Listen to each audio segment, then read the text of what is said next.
ఓటేసినా కానీ యూత్ తరఫున Congress government waste. ఎందుకు? నిజంగానే దేనికి ఉపాధి లేదు, ఏది లేదు, న్యాయం లేదు, అన్యాయం మొత్తం జరుగుతుంది. ఆ మేడం కొండసురేఖ మేడాన్ని ఎమ్మెల్యే అయితే ఇప్పుడు మంత్రి కూర్చున్నా కానీ ఏం చెప్తాను? మాకు ఉపాధి లేదు, మాకు తిన్నమాట తిండి లేదు, ఏది లేదు.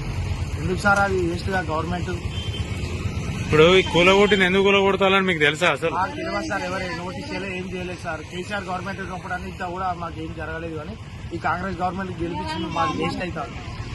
ప్రపంచ సుందరి మనలు ఇట్లకెళ్ళి పోతాలాడ, అందుకే మీ దేశత్తాలు ప్రపంచ సుందరమాలు పోతే వాళ్ళకి మాకేం సార్ సంబంధం? వాళ్ళు ఎక్కడి నుంచో అవుట్ ఆఫ్ కంట్రీ నుంచి వచ్చి ఇక్కడ ఉన్న వాళ్ళకి తీసుకులేదు సార్.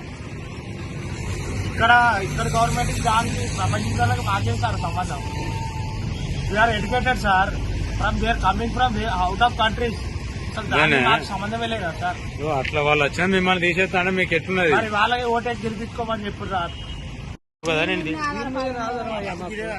మా జీవితము మా కొడుకు పింఛనత్తలేదు నాన్న.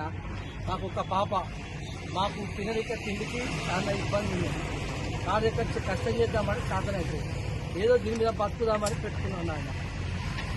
ఈ 10 రోజులు మా వాళ్ళు బాగలేక ఎంజామ్లు ఉన్నాం సార్. ఎంజామ్లు ఉంటే ఇక వచ్చేదానికి గుడ్సంతా కూడా వీకింది. ఎత్తేసి ఆ గుడ్డ తీసి దీని మీద మాకు ఇప్పుడు కష్టం అవుతారు తీసుకొని.